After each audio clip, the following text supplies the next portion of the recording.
वालेकुम, कैसे हैं आप सब। उम्मीद है आप सब खैरियत से होंगे। आज का जो हमारा टॉपिक है वो हमारा है internal energy of an ideal gas. Last chapter में हम लोगों ने देखा था वर्क डन और ऑन और बाय आइडियल गैस, वो हमने देखा था। नेक्स्ट हमारे पास है, बल्कि इसमें हम लोगों ने हमारे पास था फोर्स इज़ नॉन कंजर्वेटिव। ये हमने मतलब कि वर्क डिपेंड्स अपॉन पाथ और नॉट। ये हमारे पास एक पोर्शन रह गया था कि वर्क जो है, कोई भी वर्क अगर हम उसे पाथ डिपेंडेंट है कि नहीं, कंजर्वेटिव है फोर्स या फिर नॉन कंजर्वेटिव है। ठीक है, अगर तो वो पाथ पे डिपेंड करेगी तो इट्स मीन वो नॉन कंजर्वेटिव है, और अगर वो पाथ पे डिपेंड नहीं करेगी इट्स मीन वो कंजर्वेटिव है। ठीक है, तो ये चेक करते हैं। तो हम लोगों ने लास्ट लेक्चर में देखा था एक सिस्टम, उसमें हमने कहा था हमारे पास जो वर्क करने के जो सिस्टम में ऑप्शंस हैं वो हमारे पास ये ऑप्शंस हैं ए, बी, सी एंड डी। ठीक है, इस पॉइंट पे हम कह रहे हैं हमारे पास इनिशियल उसकी ये इनिशियल वॉल्यूम है, ये इनिशियल प्रेशर है, ये हमारे पास फाइनल प्रेशर है, और ये हमारे पास क्या है, फाइनल वॉल्यूम है। ठीक है, ये हमारे पास डिफरेंट उसके यहाँ इस पॉइंट पे हमारे पास इनिशियल प्रेशर और इनिशियल वॉल्यूम, और इस पॉइंट पे हमारे पास क्या है, फाइनल प्रेशर और फाइनल वॉल्यूम। ठीक है, अब हम पहले क्या करते हैं, work done along A B, मतलब इस पाथ पे हमने पहुंचना है, इस पॉइंट पे पहुंचना है डी पॉइंट पे। हम पहले ये वाला पाथ यूज़ करें, ए से बी और फिर बी से डी। ठीक है, तो हम देखते हैं work done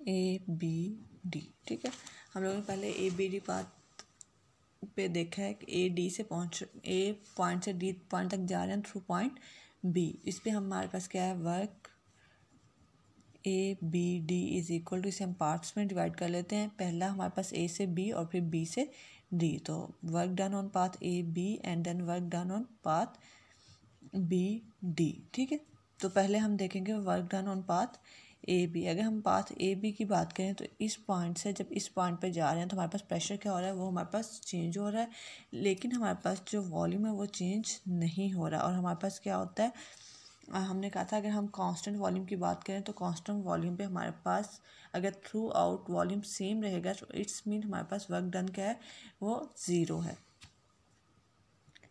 P del we था, यहाँ कह लें P into V F minus V I था, और ये हमारे पास किसके इक्वल है, ये हमारे पास कांस्टेंट है।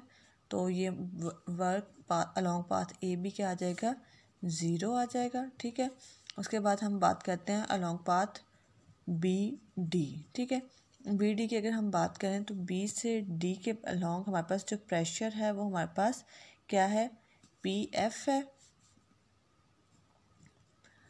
जो कि कांस्टेंट रहा है throughout. W B D is equal to V I to V F into P D V. ठीक है, अब P हमारे पास किसके इक्वल है, P हमारे पास इक्वल है पी एफ के, ये हमारे पास पी एफ आ गया, और V हमारे पास क्या है, इसके ऊपर हम इंटीग्रेशन अप्लाई कर देंगे और हमारे पास क्या आ जाएगा, we F minus V I. ठीक है, तो ये हमारे पास इसके इक्वल आ गया, sorry V F minus V I. ठीक है, ये हमारे पास बी डी के लॉन्ग आ गया, और डब्ल्यू ए बी डी हमारे पास किसके आएगा, A B plus B D, और ए बी हमारे पास क्या है, ज़ीरो है,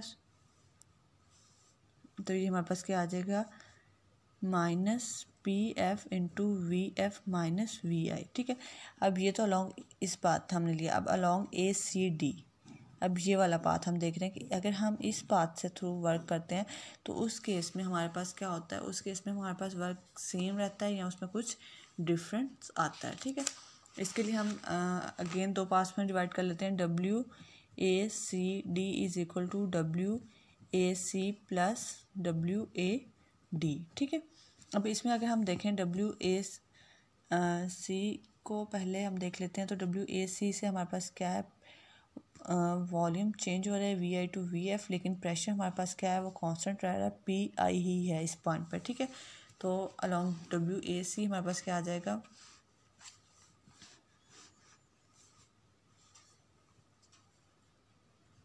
WAC is equal to VI/VF minus PD। P हमारे पास किसके इक्वल है, अलॉन्ग पाथ PC हमारे पास PI के इक्वल है, और ये थ्रू आउट कॉन्स्टेंट रहा है, हमारे पास P किसके इक्वल आ गया, PI के, और ये हमारे पास आ गया VI into VF DV। Integration apply करेंगे, हमारे पास क्या आ जाएगा, VI/VF, ये हम पहले भी कर चुके हैं, और हमारे पास क्या आ जाएगा, minus PI into VF minus VI। ठीक है, लिमिट्स पुट करते हुए ये हमारे पास आ गया along path, work done along path AC। ठीक है, अब हमारे पास क्या है, ये हमारे पास A से C के लॉन्ग आ गया। C से D की हम बात करें, अगर हम C से D की बात करें तो इस केस में प्रेशर क्या है, वो PI से PF हो गया, लेकिन हमारे पास जो वॉल्यूम है वो हमारे pass through out the system same रहा है, VF ही रहा है थ्रू आउट द पाथ। तो हमारे पास चेंज इन वॉल्यूम क्या है, वो हमारे पास 0 है।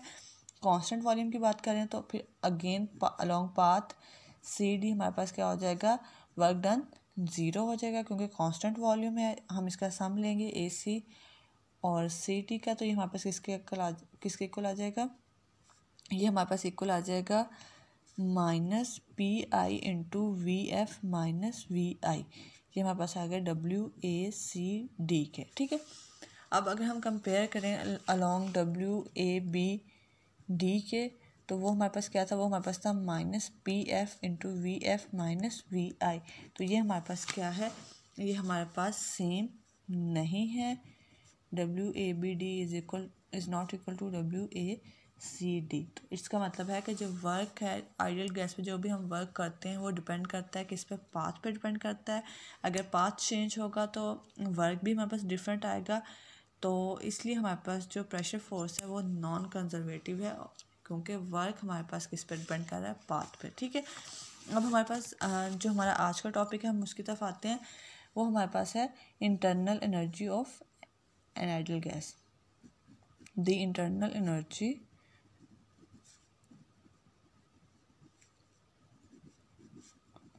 Of an ideal gas.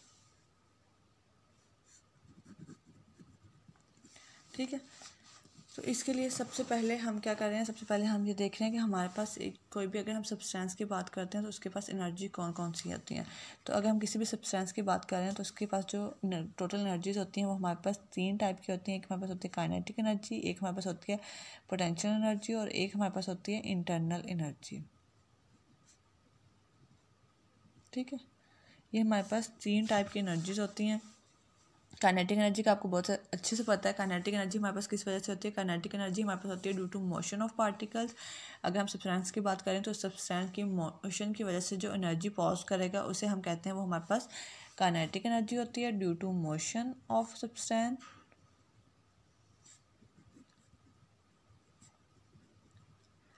Potential energy हमारे पास डिफरेंट टाइप की होती है। अगर हम विद रिस्पेक्ट टू अर्थ बात करें, ग्रेविटेशन बात करें, तो हमारे पास ग्रेविटेशनल पोटेंशियल एनर्जी होती है जो कि mgh के इक्वल होती है। और अगर हम किसी फील्ड में वर्क करें, इलेक्ट्रिक फील्ड में, तो उसके अकॉर्डिंग हमारे पास क्या होती है, इलेक्ट्रोस्टैटिक पोटेंशियल एनर्जी होती है। उसके बाद हमारे पास इंटरनल एनर्जी क्या होती है, इंटरनल एनर्जी हमारे पास होती है मॉलिक्यूलर लेवल पे, जो मॉलिक्यूल्स की एनर्जी होती है उसे हम कहते हैं इंटरनल एनर्जी। ठीक है, अब मॉलिक्यूल्स की एनर्जी किस टाइप की होती है हम ये बात कर लेते हैं। सपोज कर लेते हैं ये हमारे पास एक बॉडी है, एक सिस्टम है, उसमें ये हमारे पास मॉलिक्यूल्स हैं। अब इन मॉलिक्यूल्स की क्या कौन कौन सी एनर्जी होगी, अब ये मॉलिक्यूल्स क्या है, वो कॉन्टीन्यूसली मोशन में है। इनकी कॉन्टीन्यूस मोशन की वजह से हमारे पास क्या होगी, काइनेटिक एनर्जी आएगी due to continuous motion of molecules. उसके अलावा जब ये मॉलिक्यूल्स का हम देखें इनके दरमियान कोई ना कोई फोर्स होगी, अगर हम जनरल एक व्यू ले रहे हैं तो इनके दरमियान कोई ना कोई फोर्स होगी जिसकी वजह से ये एक दूसरे को अट्रैक्ट कर रहे होंगे, तो वो हमारे पास क्या होगी, फोर्स ऑफ अट्रैक्शन होगी। तो उस फोर्स ऑफ अट्रैक्शन की वजह से हमारे पास क्या होगी, पोटेंशियल एनर्जी होगी due to force of attraction.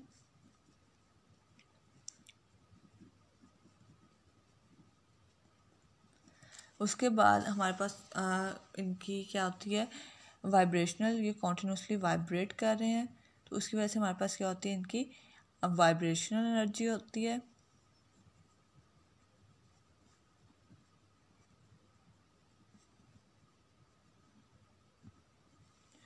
और इनकी कौन सी होती है हमारे पास, rotational energy.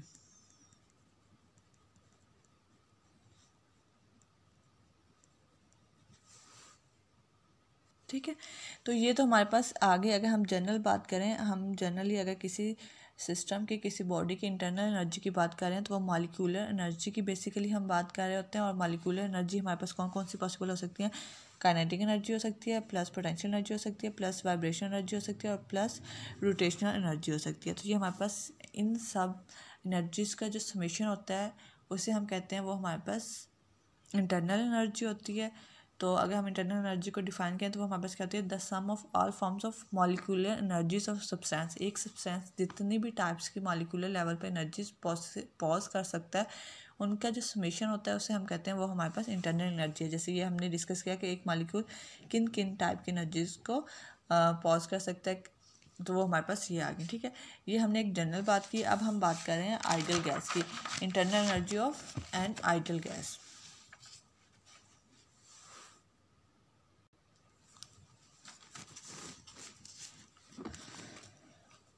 Internal energy of an ideal gas.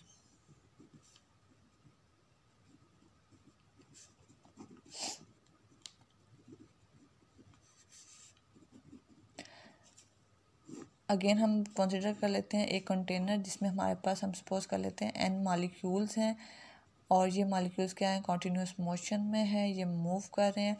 अब इनके मूवमेंट की वजह से हमारे पास क्या आ गई, एक तो हमारे पास इनकी ट्रांसलेशन काइनेटिक एनर्जी आ गई,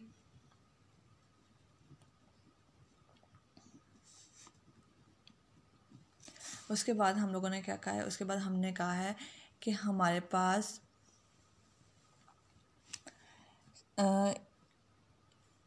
according to theory of kinetic energy ideal gases के दरमियान में फोर्सेस ऑफ अट्रैक्शन नहीं होती। फोर्सेस ऑफ अट्रैक्शन नहीं होती तो इसका मतलब है कि इनके दरमियान पोटेंशियल एनर्जी भी नहीं होती। तो इसलिए हमारे पास आइडियल गैस की जितनी भी एनर्जी होगी, जितनी भी इंटरनल एनर्जी होगी, वो किसकी वजह से होगी, वो ट्रांसलेशन काइनेटिक एनर्जी की वजह से होगी। ठीक है, तो हमारे पास जो इंटरनल एनर्जी है वो हमारे पास होगी due to translation kinetic energy से हम कहते हैं हमारे पास, अगर हम एन मॉलिक्यूल्स की बात करें तो हमारे पास क्या होगी, उन एन मॉलिक्यूल्स की ट्रांसलेशन काइनेटिक एनर्जी का सम होगी। हम suppose K2 plus K3 plus so on up to Kn, उन तमाम एन मॉलिक्यूल्स की एनर्जी का सम होगी। ठीक है, अब हमें पता है कि हर मॉलिक्यूल, आइडियल गैस का जो हर मॉलिक्यूल है उसकी कुछ एवरेज ट्रांसलेशन काइनेटिक एनर्जी होती है। Each molecule of ideal gas has an average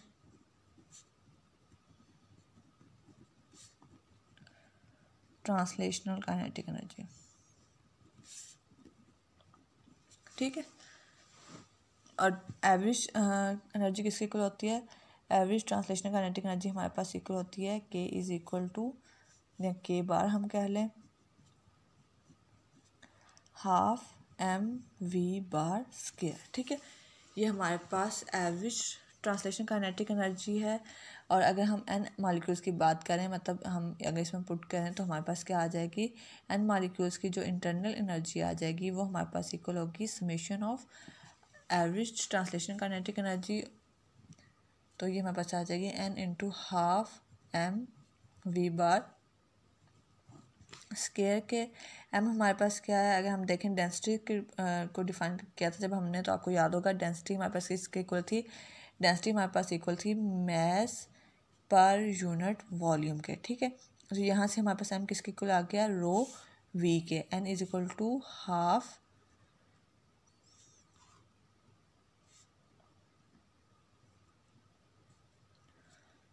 row V into V square bar. ठीक है, ये हमारे पास इसके इक्वल आ गया। फिर हमारे पास हमने जब डिफ़ाइन किया था उसमें हमने कहा था प्रेशर हमारे पास इक्वल है। हमने जब लास्ट टर्म डिफ़ाइन की थी इंटरप्रिटेशन ऑफ टेम्परेचर, उससे पहले हमने जब प्रेशर ऑफ गैस डिफ़ाइन किया था उसमें हमने कहा था प्रेशर हमारे पास किसके इक्वल होता है, 1/3 रो वी बार स्क्वायर। तो यहाँ से अगर हम रो की वैल्यू निकालें तो ये हमारे पास किसके इक्वल आती है, 3p/। ठीक है, तो ये हमारे पास आ जाएगा 1/2 3 p v bar into V bar square, ये कैंसिल आउट हो जाएगा और हमारे पास क्या आ जाएगा 3/2 PV। और PV हमारे पास अकॉर्डिंग टू आइडियल गैस किसके इक्वल होता है, PV हमारे पास होता है NRT के इक्वल होता है। ठीक है, ये N हमारा N मॉल्स लिया था, अगर हमें एक उसकी बात करें तो हमारे पास ये क्या आ जाएगा N1 के इक्वल आ जाएगा।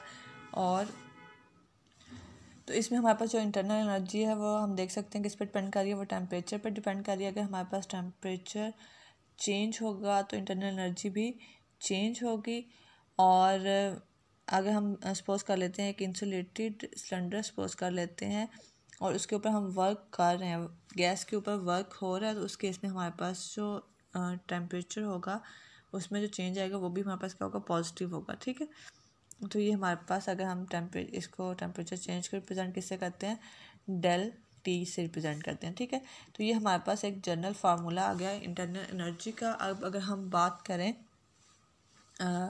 मोनोटॉमिक गैस की, internal energy of monoatomic gas. Monoatomic gas क्या होती है, ऐसी गैस जो हमारे पास सिंगल एटम पे कंसिस्ट करें, जैसे हमारे पास क्या हीलियम है, नियॉन है, आर्गॉन है, इसमें ये हमारे पास क्या सिंगल एटम है। अगर हम इनकी बात करें तो इनके लिए हमारे पास अगेन जो एनर्जी होगी वो सिर्फ ट्रांसलेशन, अगर हम सिंगल की बात करें तो उसकी क्या होगी, सिर्फ ट्रांसलेशन काइनेटिक एनर्जी होगी, उसकी मोशन की वजह से होगी, उसकी जो रोटेशन होगी वो इतनी नहीं होगी। और जो वाइब्रेशनल एनर्जी है उसे हम हाई टेम्परेचर पे कंसीडर करते हैं, और जो आइडियल गैस है उसका टेम्परेचर इतना हाई नहीं होता, इसलिए हमारे पास जो वाइब्रेशनल एनर्जी है वो भी हम कंसीडर नहीं करते। ठीक है, और सिंगल आइटम के लिए अगेन हम just translation kinetic energy consider कर रहे हैं, वो हमारे पास क्या है। अब हमारे पास ये जो सिंगल मालिक्यूल है ये हमारे पास क्या है, अलॉन्ग वाई एक्सिस मूव कर सकता है, अलॉन्ग एक्स एक्सिस मूव कर सकता है और अलॉन्ग जी एक्सिस मूव कर सकता है। तो इसकी जो काइनेटिक एनर्जी होगी वो इन तीनों डायरेक्शंस में होगी, काइनेटिक एनर्जी ट्रांसलेशनल, और ये हमारे पास किस एक्सिस में होगी, kinetic energy along X axis, along Y axis and along Z axis. ठीक है, ये आपके पास क्या आ जाएगा, ½ mv² into X, ½ mv² Y and ½ mv² Z. ठीक है, तो इसकी अगर आप बात करो इसकी डिग्री ऑफ फ्रीडम कितनी होगी, तो ये हमारे पास क्या होगी,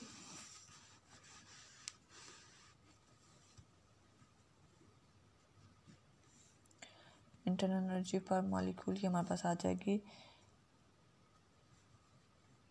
F/2kBT। ठीक है, F किस चीज़ को रिप्रेजेंट कर रहा है, F रिप्रेजेंट करता है डिग्री ऑफ फ्रीडम को। डिग्री ऑफ फ्रीडम क्या होती है, डिग्री ऑफ फ्रीडम हमारे पास होती है नंबर ऑफ इंडिपेंडेंट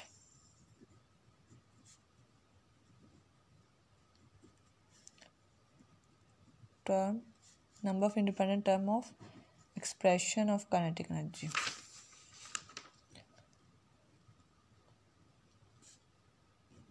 इस केस में हम ये कह सकते हैं, मतलब कि अगर हम किसी भी बॉडी की बात कर रहे हैं तो कितनी डायरेक्शन में इजीली इंडिपेंडेंटली मूव कर सकता है, उसे हम कहते हैं वो उसकी डिग्री ऑफ फ्रीडम है। यहाँ पे हमारे पास जो हमने बात किया था ये हमारे पास long X axis, Y axis and Z axis तीन डायरेक्शन में मूव कर रहा है, तो इसकी जो हमारे पास डिग्री ऑफ फ्रीडम होगी वो कितनी होगी, वो हमारे पास 3 डिग्री ऑफ फ्रीडम होगी। और ये हमारे पास क्या आ गया, ये हमारे पास आ जाएगा 3/2kBT। ठीक है,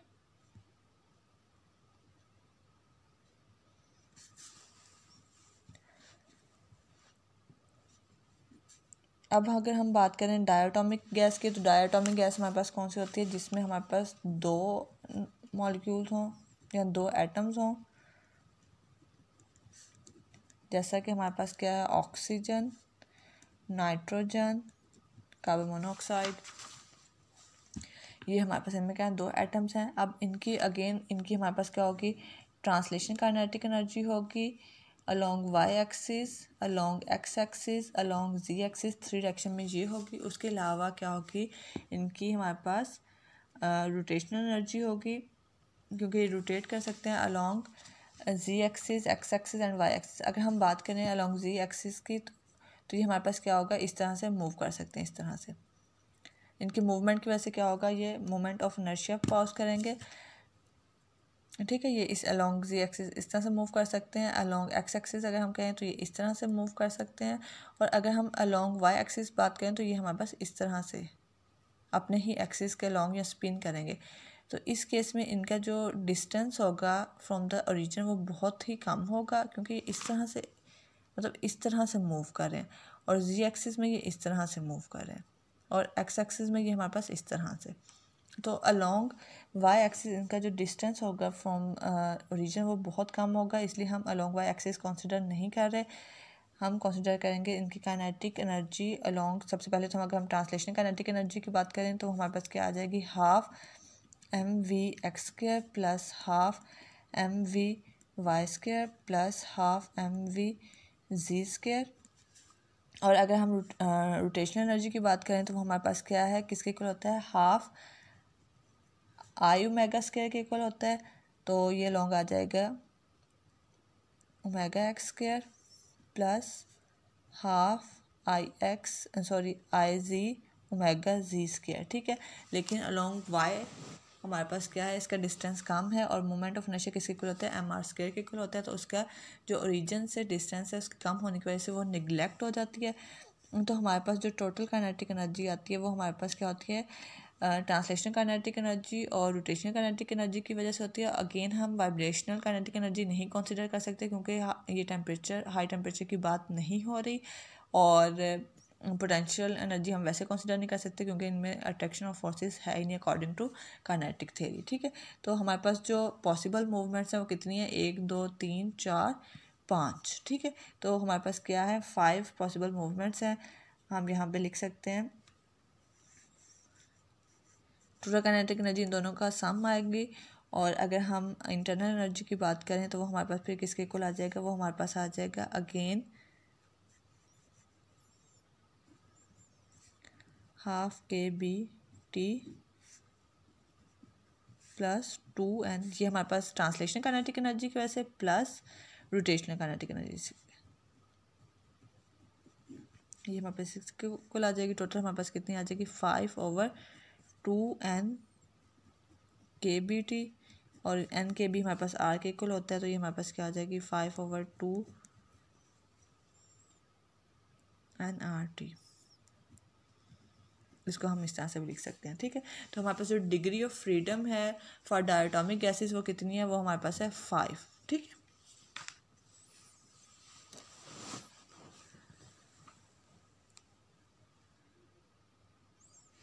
ये हमारे पास इसके इक्वल आ गए। अगेन अगर हम अभी जैसे मैंने बात की थी वाइब्रेशनल की, तो अगर हम इसे हाई टेम्परेचर पर कंसिडर करेंगे तो इसमें हमारे पास क्या होगी, ऐड होगी 2 वाइब्रेशनल एनर्जी के लिए, वाइब्रेशनल काइनेटिक एनर्जी, और 5 + 2 क्या हो जाएगा, 7/2 हमारे पास हो जाएगी उसके लिए। ठीक है, मतलब डिग्री ऑफ फ्रीडम कितनी हो जाएगी, 7। ये 5 क्या है, एफ को रिप्रेजेंट कर रहा है डिग्री ऑफ फ्रीडम को। ठीक है, और अगर हम पॉलीटॉमिक गैस मॉलिक्यूल्स की बात करें तो उसमें हमारे पास क्या होगा, उसमें जिसमें 3 एटम्स होंगे। जैसे हमारे पास क्या है, सल्फर डाइऑक्साइड हो गया, उसके अलावा हमारे पास क्या हो गया, नाइट्रोजन डाइऑक्साइड हो गया। पॉली से मुराद ये है कि मतलब 2 से ज़्यादा जितने भी हो गए। ठीक है, मीथेन होगी, सल्फर ट्राइऑक्साइड हो गया। ये हमारे पास क्या है, ये हमारे पास आते हैं पॉलीटॉमिक में आते हैं, और इनकी हमारे पास क्या होती हैं, 3 डिग्री ऑफ फ्रीडम होती है फॉर ट्रांसलेशन काइनेटिक एनर्जी, और 3 हमारे पास कितनी होती है, रोटेशनल। तो टोटल हमारे पास कितनी होती है, 6 डिग्री ऑफ फ्रीडम होती है। वो हमारे पास किसके इक्वल आता है, 6/2 NRT, और ये हमारे पास किसके इक्वल आता है, 3 NRT। आपको याद होगा हम लोगों ने जब सॉलिड्स और इसके लिए की थी उसमें हमने ये चीज़ें देखी थी। ठीक है, डिग्री ऑफ फ्रीडम। और ये अब आपको पता चलेगा डिग्री ऑफ फ्रीडम हमारे पास क्या होती है, और इसको हम किस तरह से कैलकुलेट करते हैं, और जो हमारे पास आइडियल गैसेज है उनकी इंटरनल एनर्जी किस किस चीज़ पे, कौन कौन सी एनर्जीज से मिलकर या किन किन एनर्जीज का समेशन होती है। ठीक है, कोई क्वेश्चन हो तो आप पूछ सकते हैं। अल्लाह हाफिज़, फ़ी अमान अल्लाह।